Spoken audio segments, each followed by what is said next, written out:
తిరుపతి మాజీ MLA YCP రాష్ట్ర అధికార ప్రతినిధి భూమన కరుణాకర్ రెడ్డి మీడియా సమావేశం. మా నాయకుడు స్వామివారి దర్శనం కోసం వస్తున్న సమయంలో అడుగడుగున ఆటంకాలు కలిగిస్తున్నారు. చంద్రబాబు ప్రభుపరాయుక్తులైన పోలీసు అధికారుల్ని 30 యాక్ట్ అమలు అంటూ మా నాయకుల్ని భయపెడుతున్నారు. నోటీసులు ఇస్తున్నారు. చాలా మంది నాయకులను రాయలసీమలో హౌస్ అరెస్ట్ చేశారు. జగన్ను చూస్తే ఎందుకు భయం? మేం ప్రశాంతంగా స్వామివారి దర్శనం చేసుకుని వెళ్తాం. మేము జన సమీకరణ చేయలేదు. హైందవ సంఘాన్ని హింస పెడుతున్న వారు సూడు మనుషుల్ని కట్టడి చేయాలని డిక్లరేషన్ గురించి మాట్లాడారు. భారతీయ సనాతన ధర్మానికి స్వాగతం పలుకుతుంది ఎవరొచ్చినా అనేక సార్లు దైవ దర్శనం చేసుకుంటే అప్పుడు రాని నిబంధనలు ఇప్పుడొచ్చాయా? గూండాలు గండ్రాళ్లు విసిరే సీమలో క్షేమం అవిభాజ్యం అంటే జైళ్ళు నోళ్లు తెరిచే లోకంలో క్షణక్షణం మారుతున్న లోకాన్ని సరిగ్గా అర్థం చేసుకున్న వాళ్ళంతా పేదల పక్షం వహించటమే పెద్ద అపరాధమైపోయింది. పాత్రికేయ మిత్రులకందరికీ కూడా నమస్కారాలు. ఈ రోజున మా నాయకుడు పూర్వ ముఖ్యమంత్రి వైఎస్ జగన్మోహన్ రెడ్డి గారు ఒక భక్తునిగా దేవదేవ దర్శనానికి వస్తున్న సమయంలో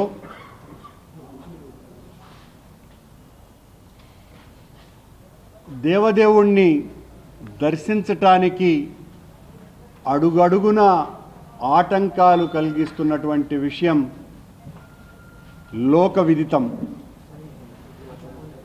ఆయన కొండకు వస్తున్నారు అని అంటే చంద్రబాబు ప్రభుభక్తి పరాయణులైనటువంటి పోలీసు శాఖ వారు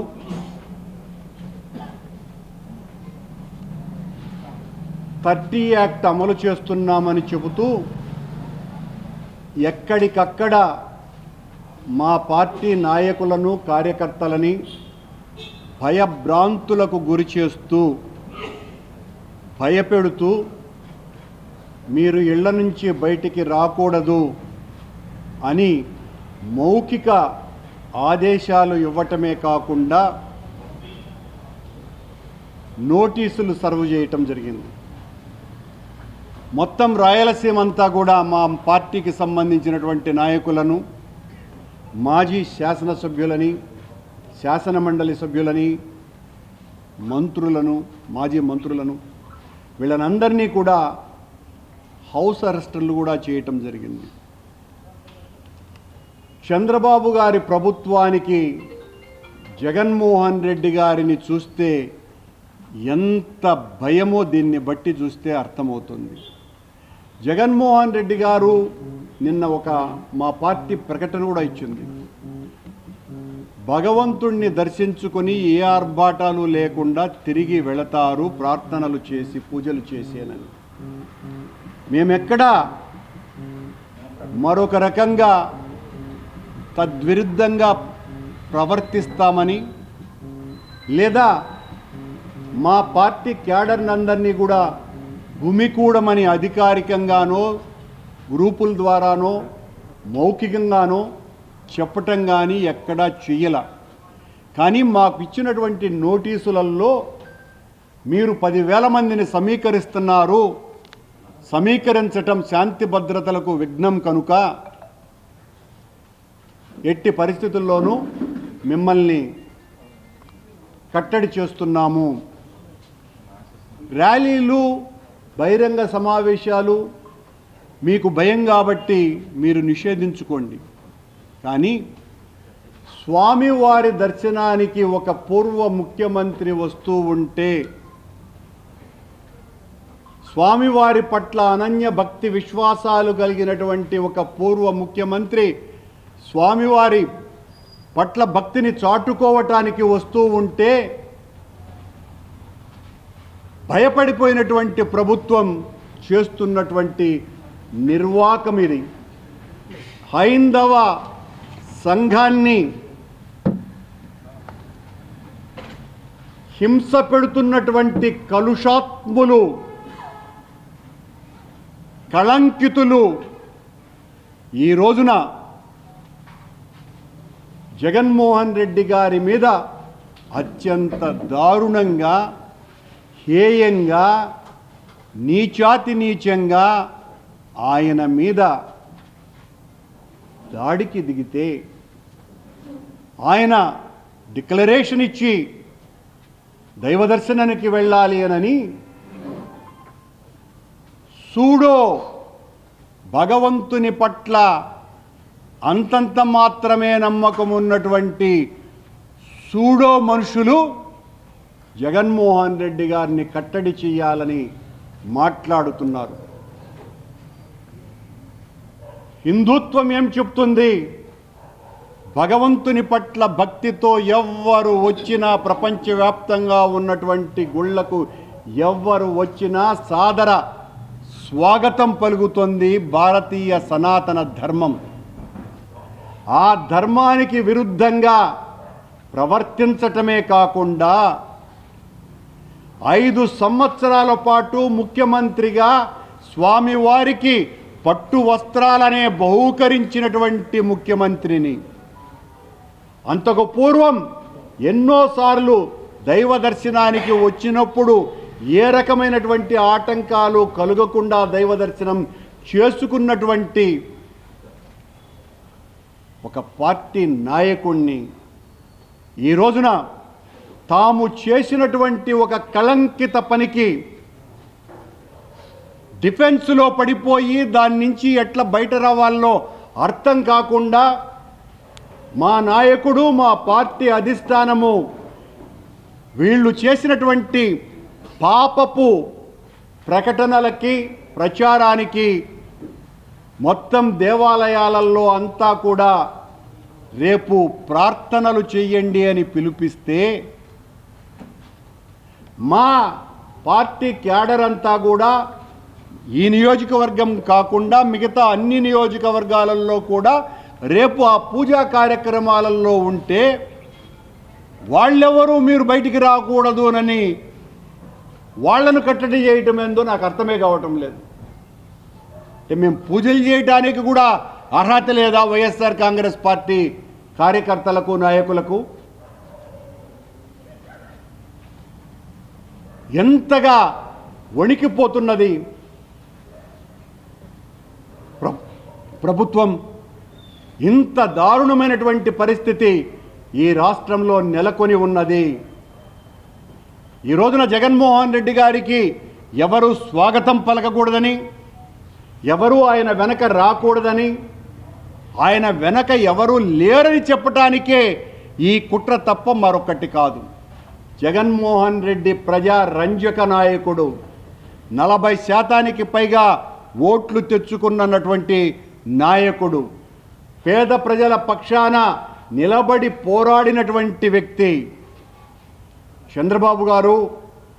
మీరు ఈ రకంగా మా కార్యకర్తలని, నాయకులని భయపెట్టాలని చూస్తే భయపడే వాళ్ళెవ్వరూ కూడా లేరు.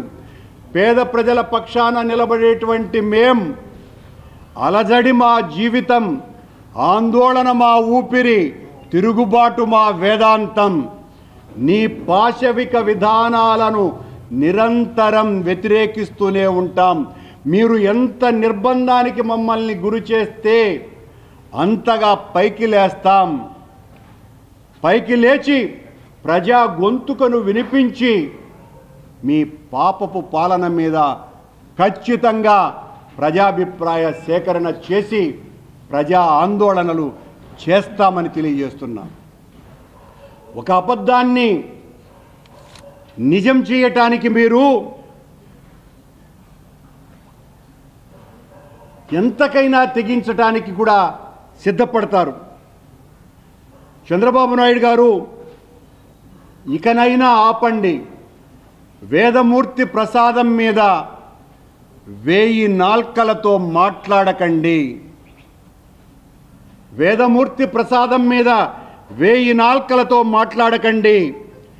వ్యక్తిగత రాజకీయాలలోకి శక్తిమూర్తిని తీసుకురాకండి. చాలా పాపం చేశారు. మీరు ఒక మాట మాట్లాడతారు, మీ కూటమి సభ్యుడైనటువంటి పవన్ కళ్యాణ్ గారు మరొక మాట మాట్లాడతారు. మొన్నేమో ఆయన దుర్గగుడి మెట్లు ఊడుస్తూ మమ్మల్ని అననారటువంటి మాటలు మాట్లాడి హైందవ ధర్మానికంతా కూడా, సనాతన ధర్మానికంతా మేమంతా కూడా చాలా వ్యతిరేకంగా పనిచేస్తున్నామని, ఆయన ఒక్కడే హైందవ ధ్వజస్తంభమని, సనాతన ధర్మపీఠ లక్ష్యమే తన ధ్యేయంగా అని పెద్ద మాటలన్నీ కూడా యాక్షన్ చేస్తూ మాట్లాడినాడు. నిన్న మళ్ళీ వెంకటేశ్వర స్వామి దర్శనానికి వస్తున్నారు, ఆయన దర్శనానికి వస్తున్నారు కాబట్టి ఆయనకు అనుమతి ఇవ్వటం ఇవన్నీ కూడా సాదాసీదగా జరిగిపోవటం మంచిది అని సన్నాయి నొక్కులు నొక్కినారు. చంద్రబాబు గారి అనుంగు శిష్యులేమో నిన్ను రానివ్వము అని భీకర ప్రతిజ్ఞలు చేస్తున్నారు. మరొక కూటమిలో ఉన్నటువంటి బీజేపీ వాళ్ళేమో నువ్వు వస్తే అడ్డుకుంటాం, అలిపిరిలోనే నిన్ను నిలేస్తాం అని, మేమే హిందువులం, ఇంకెవ్వరూ కూడా హిందువులు కాదు, హిందువులు అయినటువంటి మేము నిన్ను ప్రతిఘటిస్తాం, నిన్ను పైకి రానివ్వమనని వాళ్ళు భీష్మ ప్రతిజ్ఞలు చేస్తున్నారు.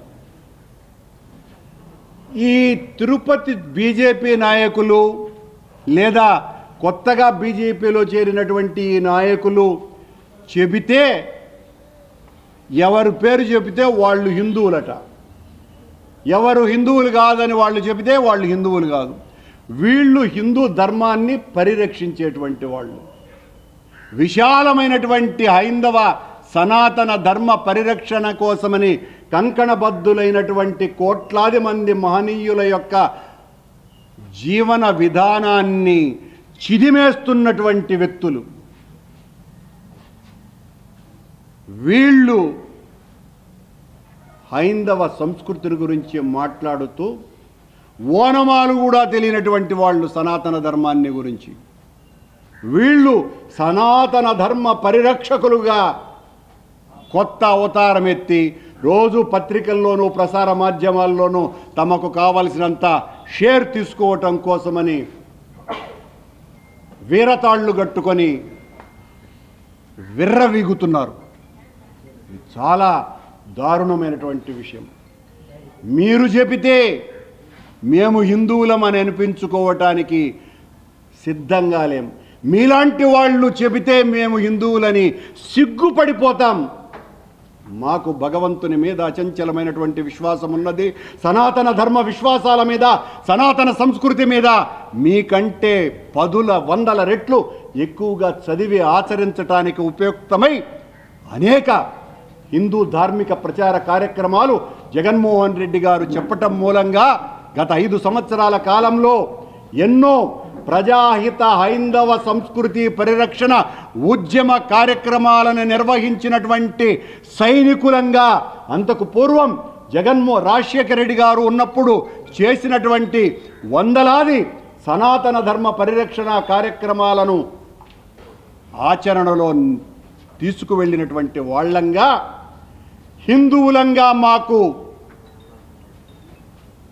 ఎనలేనటువంటి హక్కు ఉన్నది, మేము హిందువులము అనని మీరు చెబితే మేము హిందువులం కాము. మీరు చెబితేనే హిందువులమైతే దానికి సిగ్గుపడిపోతాం. మీలాంటి వాళ్ళ చేత హిందువులం అనిపించుకోవటానికి. మేం భక్తిపరులం. మేము సనాతన హిందూ ధర్మాన్ని పరిరక్షించటానికి స్వామివారు నిర్దేశించినటువంటి ప్రతి కార్యక్రమాన్ని చేసినటువంటి వ్యక్తులంగా ఆ స్వామివారి దర్శనానికి ఈరోజు వస్తున్నటువంటి మా నాయకుడు జగన్మోహన్ రెడ్డి గారిని అడ్డుకునేటువంటి ప్రయత్నం జరుగుతున్నది అనంటే, చంద్రబాబే ప్రకటన ఇవ్వాలి, జగన్మోహన్ రెడ్డి గారిని సాదరంగా కొండకు పంపించండి అనని. ఒక్క ప్రకటన లేదు. ఇంత జరుగుతున్నా నీ పోలీసు వాళ్ళు మొత్తం రాష్ట్రంలో ఉన్నటువంటి, రాయలసీమలో ఉన్నటువంటి నాయకులందరినీ కూడా కట్టడి చేస్తున్నారు. తిరుపతిలో ఉన్నటువంటి, చంద్రగిరిలో ఉన్నటువంటి మా కార్యకర్తల్ని, నాయకులందరినీ కూడా ఇంటి నుంచి బయటికి రాకూడదనని బెదిరిస్తున్నారు. తూతూ చర్యగా మీకు సంబంధించిన వాళ్ళకు కూడా ఊరికే నోటీసులు ఇస్తున్నారు. మొన్నేమో నన్ను గరుడ విగ్రహం దగ్గర మీరు మాట్లాడడానికే వీలు లేదు అని అంటే ఆ వెంటనే 15 నిమిషాలకు తెలుగుదేశం వాళ్ళు వెళితే అదే పోలీసు వాళ్ళు వీరదండం వేసి వాళ్ళ చేత మాట్లాడించినారు. అంటే మీ వాళ్ళు ఎలా ప్రవర్తిస్తారు అని చెప్పడానికి ఇది ఉదాహరణగా చెప్తున్నా. శ్యామలరావు గారిని నేను మరొక ప్రశ్న కూడా వేస్తున్నా. అయ్యా, నువ్వు ఒక లోడును పట్టుకొని అదేదో ఎన్డీడీబీ రిపోర్టు వచ్చింది అని చెప్పి నిలిపేసినామని చెప్పిన తరువాత ఇప్పటి వరకు మా దగ్గర సరైనటువంటి ల్యాబ్ లేదు అని చెప్పినటువంటి నువ్వు ఈ 2 నెలల కాలంలో నెయ్యి సరఫరా చెయ్యనే లేదా, తీసుకోలేదా? ఈ ప్రశ్నకు సమాధానం చెప్పాలా. అంటే ఎలా లోపలికి వెళ్ళింది? ప్రతి ట్యాంకరు ఎన్డీడీబీ రిపోర్టు తీసుకున్నదా? ఆ రిపోర్టులు ఎక్కడా? లేకుండా మీరు ట్యాంకర్లు ఎలా లోపలికి పంపించినారు? ప్రతి వారము ట్యాంకర్లు వస్తాయి, అవన్నీ లోపలికి ఎలా వెళ్ళాయి అన్నటువంటి సమాధానం ఈ ప్రభుత్వం చెప్పాలా, చంద్రబాబు నాయుడు గారు చెప్పాల్సిన అవసరం ఉన్నదినని ఈ పత్రికా సమావేశంలో చెప్తున్నా. మా నాయకుణ్ణి అడ్డుకుంటే సనాతన హైందవ సంస్కృతిని వ్యతిరేకించినట్టే, సనాతన ధర్మాన్ని మరింతగా హింసకు గురి చేసినట్టే. మా నాయకుడు కొత్తగా దర్శనానికి రావటం లేదు. గతంలో ఆయన ప్రతిపక్షంలో ఉన్నప్పుడు ఒకసారి ఎంజీ గోపాల్ ఈఓగా ఉన్నప్పుడు ఆయన వీడియోలో మాట్లాడింది కూడా ఉన్నది. ఆయన చేత మీరు డిక్లరేషన్ తీసుకున్నారా అంటే ఆయన సాంప్రదాయ దుస్తుల్లో జగన్మోహన్ రెడ్డి గారు దర్శనానికి వచ్చిన తరువాత ఇక అడ్డుకునేది ఏమున్నదండి? ఆయన చాలా సాంప్రదాయమైనటువంటి హిందుత్వ ధోరణిలో స్వామివారిని దర్శనం చేసుకున్నారు అన్నటువంటి ప్రకటన కూడా చూడండి. చంద్రబాబు గారు అడ్డుకుంటున్నటువంటి వీరతాడు వీరులారా అని మీకందరికీ కూడా తెలియజేస్తున్నా. ఇలా స్వామివారికి అత్యంత ప్రీతిపాత్రంగా ఎంతో భక్తితో 5 సంవత్సరాల పాటు పట్టు వస్త్రాలు సమర్పించినటువంటి వ్యక్తిని, పుష్కరాల సమయంలో సాంప్రదాయ పద్ధతులలో అయ్యవార్ల సమక్షంలో తన తండ్రికి పితృమూర్తులకు పిండ ప్రదానం చేసినటువంటి జగన్మోహన్ రెడ్డి గారు, గంగా నది పుణ్యస్నానాలు చేసినటువంటి జగన్మోహన్ రెడ్డి గారు సాంప్రదాయ వేషధారణతోనే ఏది చేస్తే మీరు సంతోషిస్తారు, ఏది చేసినా సంతోషించరు. మీ వెనక రాజకీయ కల్మషమున్నది, రాజకీయ కుతంత్రం ఉన్నది, కుట్ర ఉన్నది, అమలినమైనటువంటి మానసిక స్థితి మీది. కనుక ఏం చేసినా కూడా మీరు వ్యతిరేకిస్తారు. మీ వ్యతిరేకతను మేము లెక్క చేసేదే లేదు. మా నాయకుడు ఖచ్చితంగా దైవ దర్శనం చేసుకొని వెళతారు అని తెలియజేస్తున్నాం. ఏం తీసుకోకపోతే మాత్రం ఏం గొడవలు ఉన్నాయి? ఏమన్నా ఇప్పుడు ఏమన్నా విషయమా? మేము లేము కదా అధికారంలో. ఉన్నప్పుడు ఎందుకు అడగల? ఉన్నప్పుడు మీరు ఎందుకు అడగలేదు? ఖచ్చితంగా జగన్మోహన్ రెడ్డి గారు హిందూ సాంప్రదాయ దుస్తులు ధరించే దర్శనానికి వెళ్ళారు. ఇప్పటికి వెళ్ళిన ప్రతిసారి కూడా ఆయన అలాగే వెళ్ళారు. తిరునామం ధరించి సాంప్రదాయ దుస్తులు వేసుకొని అత్యంత భక్తి భావనలతో, అంతే కూడా కాకుండా తన పాదయాత్ర ముగించుకొని వచ్చిన తరువాత జగన్మోహన్ రెడ్డి గారు పాదరక్షలు లేకుండా 7 కొండలు నడిచి అత్యంత భక్తి విశ్వాసాలతో దైవ దర్శనం చేసుకున్న ఏకైక వ్యక్తి కూడా ఆయనే. చంద్రబాబు పని చేయలేదు. మీరు మాట్లాడితే ఇంకేం మాట్లాడేది చంద్రబాబు గారు? ఇంత అన్యాయంగా చంద్రబాబు గమ్మున్నే ఉంటాడు, మిత్రపక్షాలను కెలుకుతాడు, వాళ్ళు విజృంభిస్తారు. చంద్రబాబు గమ్మున్నే ఉంటాడు, పోలీసు వాళ్లకు సైగ చేస్తాడు. మొత్తం పోలీసు వాళ్ళంతా కమ్ముకొని ఉన్నారు మా చుట్టుపక్కలంతా కూడా. ఇదే ఆ పాలన. 2 days బ్యాక్ చంద్రబాబు ప్రెస్ కాన్ఫరెన్స్లో Jaganmohan Reddy can visit Tirumala, but temple guide lines ఏదైతే ఉందో he has to follow, especially with regards to the declaration form signatures. 2009 MG Gopal traditionally వచ్చారు. Has he signed the form ever in the past? And generally, okay, because this clause, yeah, one more question, sir. This clause is intended towards all the people belong to other faiths. And a popular leader like Jagan Mohan Reddy, who frequently visits the temple, repeatedly తీసుకోవాల్సిన అవసరం ఉంటుంది. అంటే జగన్మోహన్ రెడ్డి గారు దర్శనానికి వచ్చినప్పుడే ఉద్దేశపూర్వకంగా దీన్ని politicise చేస్తున్నారు తప్ప దీని వెనుక వాళ్ళకు ఉన్నటువంటి భక్తి వీసమెత్తన్నా ఉన్నదా? చిన్నతనం నుంచి జగన్మోహన్ రెడ్డి గారు అనేక సార్లు దర్శనానికి వచ్చినారు. వాళ్ళ తండ్రి 5 సంవత్సరాల పాటు పట్టు వస్త్రాలు సమర్పించినారు. వారి తండ్రితో నాకు అత్యంత సన్నిహిత సంబంధాలు ఉన్నాయి. ఆయన ముఖ్యమంత్రి కాకపూర్వం 20 సంవత్సరాలు ఆయనతో కలిసి 10 సార్లు దర్శనానికి వెళ్ళినటువంటి వ్యక్తిని నేను. ఆయనతో పాటు కనీసం 4 సార్లు అభిషేకంలో కూర్చున్నటువంటి వ్యక్తిని నేను. ఇన్నిసార్లు దర్శనం చేసుకున్నటువంటి కుటుంబం మీద మీరు దాడి చేస్తుంటే మీ వెనుక దాగి ఉన్నటువంటి విషయం ఏంటి? హిందువులనందరినీ కూడా మేము విజ్ఞప్తి చేస్తున్నటువంటిది ఇదే. ఇక్కడ చంద్రబాబుకు లేకపోతే బీజేపీ వాళ్లకో పవన్ కళ్యాణ్కో జగన్మోహన్ రెడ్డి గారి భక్తి విశ్వాసాలు కాదు కావాల్సింది వాళ్లకు, వాళ్ళ రాజకీయ ప్రయోజనాలు నెరవేరటం. దానికి ఈ రకమైనటువంటి ప్రచారం చేస్తున్నారు. రోజు ఏదో ఒకటి డైవర్షన్. నిన్నటి వరకు లడ్డూది నడిపించినారు, నిన్నటి నుంచి మళ్ళీ ఇది ఎత్తుకున్నారు. దీని మీద దాన్ని తగ్గించినారు. ఎందువల్లంటే దాంట్లో కొంచెం పస తగ్గిపోతున్నది, చంద్రబాబు వాదనలో బలం వీక్ అవుతున్నది కాబట్టి దీన్ని ఎత్తుకున్నారు. కర్ణాటకకు సంబంధించినటువంటి ఒక పశువర్ధక చాలామంది అన్నారండి ఈ రకంగా నెయ్యిలో కల్తీ అన్నది ఇతర జంతువుల కొవ్వులు అలాంటివి కలిపితే పాడైపోతుంది అన్నటువంటిది. సరే, రాసిన వాళ్లను అలా మాట్లాడినటువంటి వాళ్లకు ప్రచారం ఎక్కడిది? చంద్రబాబుదే కదా మొత్తం సర్వం సహా. తమ్మినేని సీతారాం గారు మాట్లాడుతూ పశువుల దానాలు పువ్వు కలపడం సామాన్యం, అందువల్లనే ఆవు పాలు నెయ్యిగా మారేటప్పుడు అది అవశేషాలు కనబడతాయి అని చెప్పారు. అది వెటర్నరీ ప్రొఫెసర్లు మాత్రం అది జరగదని చెప్తారు. తెలియదండి, నాకు తెలియని విషయం సార్, సిమిలర్ లడ్డు మీద పిల్స్ ఫైల్ చేశారు. అండ్ ఈ డిక్లరేషన్ ఇష్యూ కూడా every time Jaganmohan Reddy visit అప్పుడే ఇష్యూ అవుతుంది. నో అదర్ లీడర్ అయినప్పుడు లేదు.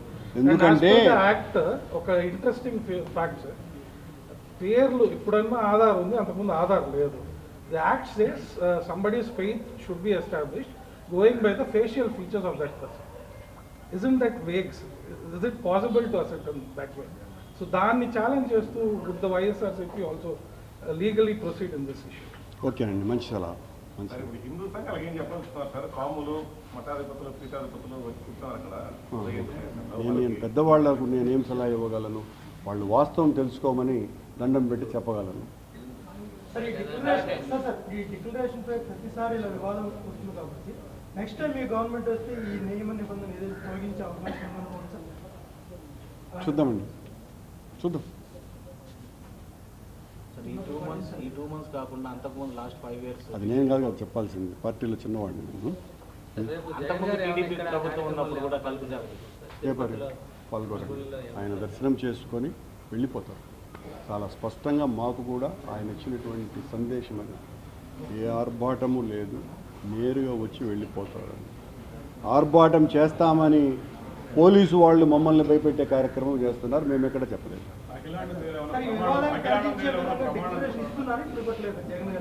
ఏమండి ఎందుకు ఇవ్వాలి? ఎందుకు ఇవ్వాలి చెప్పండి? ఎందుకు ఇవ్వాలి అని అంటే మీరు అడిగితే మేము ఇవ్వాలా? ఆయన ఏమన్నా కొత్తగా కొండకు వస్తున్నాడా? కొత్తగా వచ్చాడా? లేదు కదా, కొన్ని 10 సార్లు వచ్చారు. మీరంటే వాళ్లే.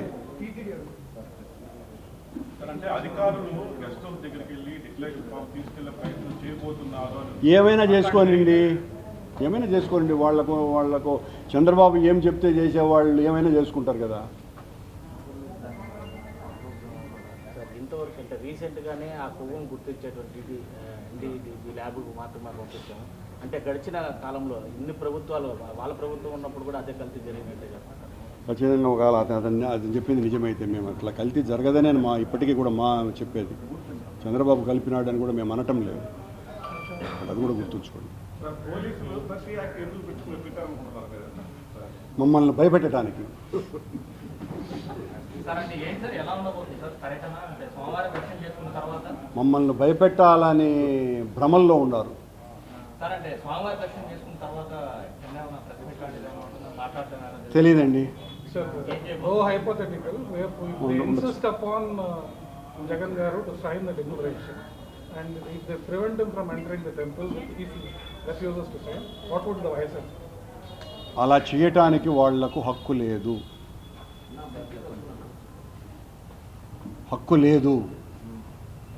కొత్తగా వస్తున్నటువంటి వ్యక్తి కాదు ఆయన. 10 సార్లు స్వామి దర్శనం చేసుకున్నటువంటి వ్యక్తి, 5 సార్లు పట్టు వస్త్రాలు సమర్పించినటువంటి వ్యక్తిని మీరు లోపలికి పోవటానికి లేదు అనంటే చంద్రబాబు ప్రభుత్వం పతనం ప్రారంభమయ్యింది అని అర్థం. గతంలో సోనియా గాంధీ గారు అదేవిధంగా అబ్దుల్ కలాం గారు కూడా సైన్ చేశారు. నేనే ఉన్నాను అప్పుడు. సార్ ఇప్పుడు ఆనం వెంకటరమణ మీరు కావాలంటే సోనియా గాంధీ సంతకం తీసుకొని రమ్మని చెప్పండి, బయట పెట్టమని చెప్పండి టీటీడీ ఆనం వాళ్ళని. వెంకటరమణారెడ్డి గారు ఇప్పుడు ఎందువల్లంటే సోనియా గాంధీ గారు పక్కన రాజశేఖర రెడ్డి గారు, ఆ పక్కన నేనే ఉన్నాను. ఆ సమయాన్ని పెట్టలేదు మేము. ఆనం వెంకటరమణ 1999లో అది కూడా. ఆనం వెంకటరమణారెడ్డి గారు ఇప్పుడు ఒక పత్రాలు రిలీజ్ చేశారు. 1920 ఆ మధ్య నుంచి ఏదైతే 1800 సంవత్సరాల నుంచి వైఎస్ జగన్మోహన్ రెడ్డి వాళ్ళ తాత ముత్తాతలు క్రిస్టియానిటీలో నమ్ముతున్నారు అని వాళ్ళ ఏదో పుస్తకాలు కూడా ఒకటి రిలీజ్ చేశారు. అలాంటప్పుడు డిక్లరేషన్ మీద సంతకం చేస్తే ఎందుకు నష్టమని ఆయన మాట్లాడుతున్నారు. మేము మీ మాట ఎందుకు వినాలా అన్నది ఇక్కడ సమస్య. మీరు చెబితే ఎందుకు వినాలా అని. మేమేం కొత్తగా రావటం లేదు కదా. తాత తండ్రుల నుంచే వాళ్ళ హయాంలో తాత తండ్రుల నుంచి కూడా వాళ్ళు కొండకు వస్తూనే ఉన్నారు. ఆ రోజున ఎప్పుడు సమస్య రానటువంటిది ఈ రోజున మీరు ఉద్దేశపూర్వకంగా చేస్తున్నటువంటిదే కదా ఈ పని. ఆయన హిందుత్వానికి వ్యతిరేకి కాకపోగా ఆయన లాగా చంద్రబాబు నాయుడు కూడా సనాతన ధర్మాన్ని కాపాడేటువంటి చర్యలలో జగన్మోహన్ రెడ్డి అంతగా చంద్రబాబు నాయుడు పాల్గొలా. చంద్రబాబు నాయుడు హయాంలో కొన్ని 100 గుళ్ళు కూలగొట్టేశారు. జగన్మోహన్ రెడ్డి గారి హయాంలో 3500 గుళ్ళు కట్టినారు. జగన్మోహన్ రెడ్డి గారి సమయంలో అనేక సనాతన హైందవ పరిరక్షణ కార్యక్రమాలు జరిగినాయి. చంద్రబాబు హయాంలో ఒక్కటి కూడా జరగలేదు. జరిగింది చెప్పండి మీరన్నా. ఆయన దగ్గర నుంచి ఒకళ్ళు తప్పించుకొనైనా ఎవరైనా పాత్రికేయ మిత్రులు, నాకు అభ్యంతరం లేదు, నేను సమాధానం ఇస్తా. ఏమీ చేయనటువంటి వాడు నువ్వు హిందువు కాదని అంటాడు. అన్నీ చేసినటువంటి వ్యక్తిని అడ్డుకునేటువంటి ప్రయత్నం చేస్తాడు. దారుణమండి ఇది. జగన్ గారు కాలినడకన తిరుమలకి వెళ్తారని మొదట్లో అన్నారు. దాని టీటీడీ వాడు ఎవరన్నారు?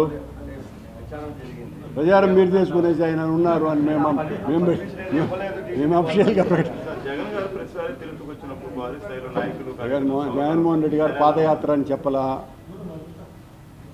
నడిచి వెళితే అడ్డుకునే అధికారం టీటీడీకి లేదు, రాసి పెట్టుకోండి. సార్ ఇప్పుడు మిమ్మల్ని అంతా కట్టడి చేస్తే ఇంట్లోకే పరిమితం చేస్తే పరిస్థితి ఏం చెప్తుంది? నాయకుడిని కలిసితాను కూడా లేదు. నేను పూర్వ టీటీడీ అధ్యక్షుడిని, నన్ను అడ్డుకునేటువంటి చూద్దాం. మీ మీద కూడా కేసు పెట్టారు కదా. పెట్టుకోండి, 100 పెట్టుకోండి, ఇంకా 100 పెడతాడు చంద్రబాబు నాయుడు. భయపడే ప్రసక్తి లేనే లేదు. నువ్వెంత నిర్బంధానికి గురి చేస్తే అంతగా పైకి లేస్తాం. చంద్రబాబును కూడా ఎయిర్పోర్ట్లో మీరు ఒకసారి అడుగుతున్నారు. నేను అడుకోలేదండి స్వామి, నన్ను మీరు అడగండి. ఈ గవర్నమెంట్ చంద్రబాబు నాయుడు చెప్తున్నా ఎయిర్పోర్ట్లోనే కూర్చున్నారు కదా. మాట్లాడతాను. ఒక రోజంతా ఎయిర్పోర్ట్లోనే బయటకు రానికుండా కూర్చోబెట్టారు కదా. ఎంపీగా పొందినటువంటి నాయకులు, మాజీ ముఖ్యమంత్రి వర్యులు ఎన్నో పర్యాయాలు తిరుమల కొండ కాలినడకని ఎక్కి ఆ దేవదేవుని దర్శనం చేసుకున్న వ్యక్తి, ఆయన్ని కావాలనే రాజకీయాల కోసం ఈరోజు రాకూడదు, డిక్లరేషను, ఈ రకరకాల అడ్డంకులు చెప్తూ వాళ్ళ కుయుక్తుల్ని వాళ్ళే బయట పెట్టే పరిస్థితి ఈరోజు తీసుకొచ్చారు. ఒకసారి పదుల సంఖ్యలో వచ్చినటువంటి వ్యక్తులకు ఎప్పుడు లేని అభ్యంతరం ఈరోజు రావడం ఈ కూటమి నాయకులు చేస్తున్నటువంటి క్షుద్ర రాజకీయాలకు నిదర్శనం. ఈరోజు ఏ గుడి మీద కూడా లేనటువంటి రాజకీయాలు తిరుమల మీద చేస్తూ తిరుమల వెంకటేశ్వర స్వామి యొక్క ప్రభావాన్ని తగ్గించే విధంగా ఈ రాజకీయ పార్టీల చర్యలు ఉన్నాయి, కూటమి రాజకీయ పార్టీల యొక్క చర్యలు ఉన్నాయి. స్వామివారి ప్రతిష్టని పెంచకపోగా తిరుమల మీద పదే పదే రాజకీయంగా దాడి చేస్తూ స్వామివారి యొక్క భక్తుల మనోభావాల్ని దెబ్బతీసే కార్యక్రమాలు పదే పదే చేస్తున్నారు. ఖచ్చితంగా దీనికి తగిన మూల్యం కూటమి పార్టీలు చెల్లించుకోక తప్పదు. ఆ దేవదేవుడు అన్నీ చూస్తున్నారు. లేనిపోని అబండాలు అభూత కల్పనలు కల్పించి ఎంతోమంది సనాతన ధర్మ ఆచరించే మనుషుల యొక్క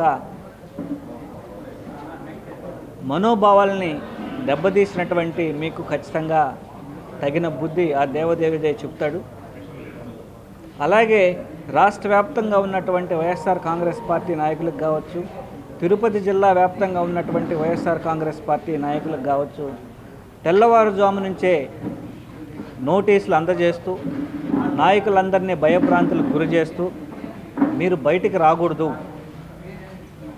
నాయకుడిని కూడా స్వాగతం పలకూడదు, 10,000 మంది గ్యాదర్ అవుతారు, 20,000 మంది గ్యాదర్ అవుతారు, శాంతి భద్రతలకి విఘాతం కలుగుతుంది అన్నట్టు పదే పదే చెప్తున్నారు. కొన్ని వందల సార్లు గౌరవ మాజీ ముఖ్యమంత్రి వర్యులు వైఎస్ జగన్మోహన్ రెడ్డి గారు తిరుపతికి రావడం జరిగింది. ఎన్నో సభలు ఇక్కడే జరిపాం. ఏ ఒక్కరోజు శాంతి భద్రతలకు విఘాతం కలగలేదు. కానీ ఈరోజే శాంతి భద్రతలకు విఘాతం కలుగుతుందని చెప్పడంలో మీ ఆంతర్యం ఏమిటి? మీరే ఏదన్నా చర్యలు చేయాలని తలంపుతో మీరేమన్నా ఉన్నారా అనేది మీరే సమాధానం చెప్పాల్సినటువంటి అవసరం ఉంది. ఎంతో భక్తి శ్రద్ధలతో దేవదేవుని దర్శనానికి వచ్చే నాయకుడిని అడ్డుకుంటే తగిన మూల్యం మీరు చెల్లించుకోక తప్పదు అని ఈ సభాముఖంగా తెలియజేస్తాను. స్థానిక పార్లమెంట్ సభ్యులుగా టీటీడీలో